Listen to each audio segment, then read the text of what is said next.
With war looking all but inevitable, there was a sense today of resignation that no matter what the protesters say or how loud they say it, the march to war cannot be stopped.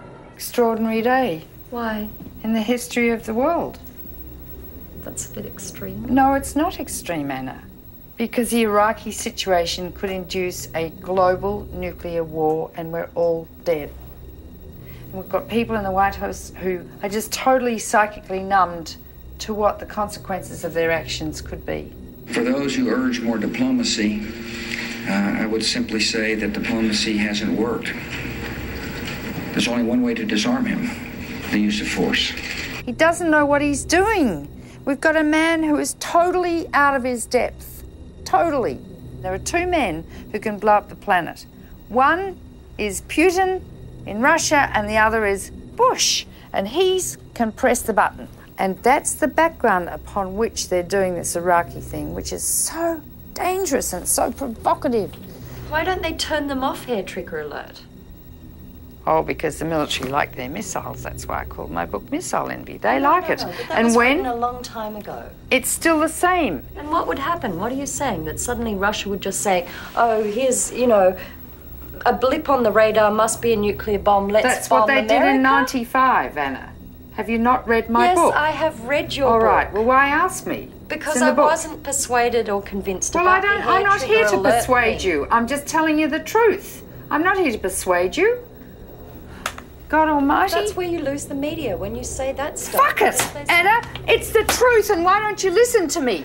Yeah, you're getting this on camera. No, I don't use it. I don't want to. Bugger it. You don't believe me. I believe you. No, you don't. There. But why don't you believe me? That's why the media don't listen to you, because you say it's the Cold War. Yes, and it is. Old words. It is the Cold War, only it's hot, and it could happen tonight.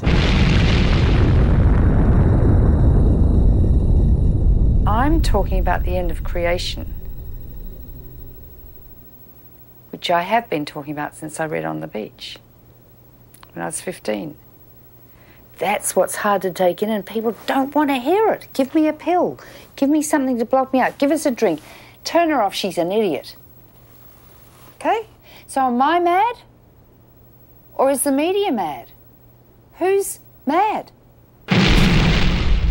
Maybe I can feel happy about what I've done if in fact we'd been successful, but we haven't.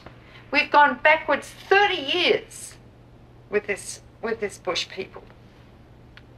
30 years? No. Am I resentful? Big time. And you know, I'll probably die and you won't have got rid of the weapons and my life will have been in vain. I don't like that feeling because I like to be successful. I like to fix things. I like to cure things. It was shocking and it was awesome. Tonight, missile after missile smashed into the heart of Baghdad. This is what it's like being on the wrong side of the world's only superpower.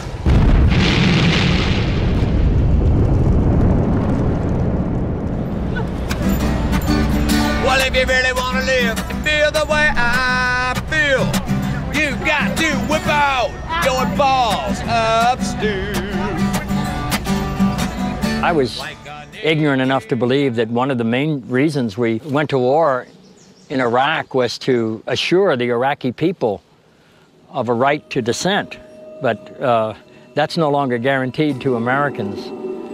So I think there's a very clear lesson there.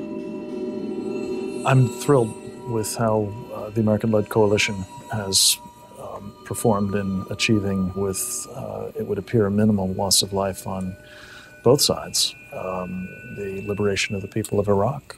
This was the work of a cluster bomb designed to decimate an army. They did it. They slaughtered and slaughtered and slaughtered. No precision here. Each bomb scatters up to 300 deadly bomblets. But the horrors and the dangers... Pictures first by Western agencies from the Iraqi side of the battlefield showed babies cut in half and children with amputation wounds. The mortuary of the hospital, a butcher's shop of chopped-up corpses, is briefly seen in the tape.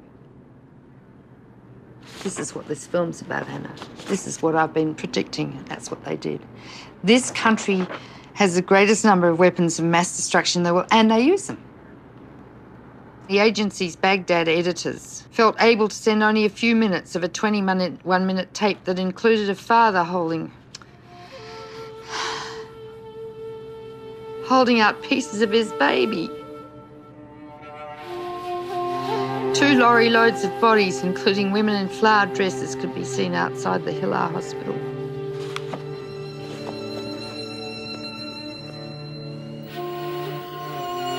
Helen flog nach Australien zurück, um die Arbeit neu zu organisieren und ließ Charles alleine weitermachen. Die vom Krieg besessenen Medien beantworteten seine Anrufe nicht.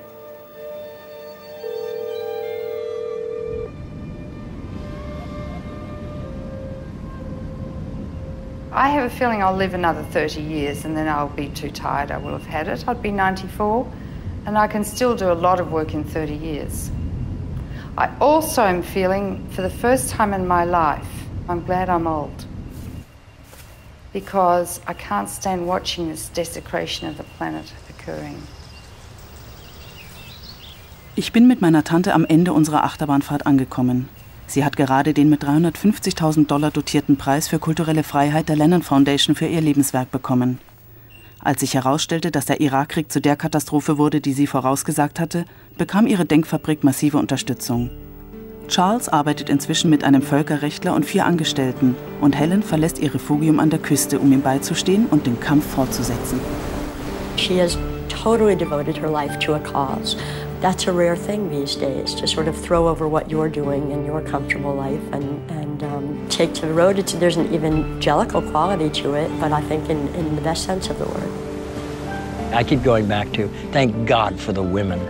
We're lost without them, and we'd be lost without Helen Caldicott. I can't imagine a peace movement without Helen. It would be devastating. We have to change history, or we're doomed. And it's not just the human race, which is one of 30 million other species that's doomed. It's the whole of this. Meine hartnäckige Tante hat mir eine wertvolle Lektion erteilt. Pessimismus ist nur ein Vorwand. Vielleicht kann ein einziger Widerstandskämpfer die Welt nicht verändern, aber jeder Schritt zählt. Was ist ein Zyniker anderes als ein Optimist, der aufgegeben hat? Do you know what I want on my tombstone? Tell me. She tried.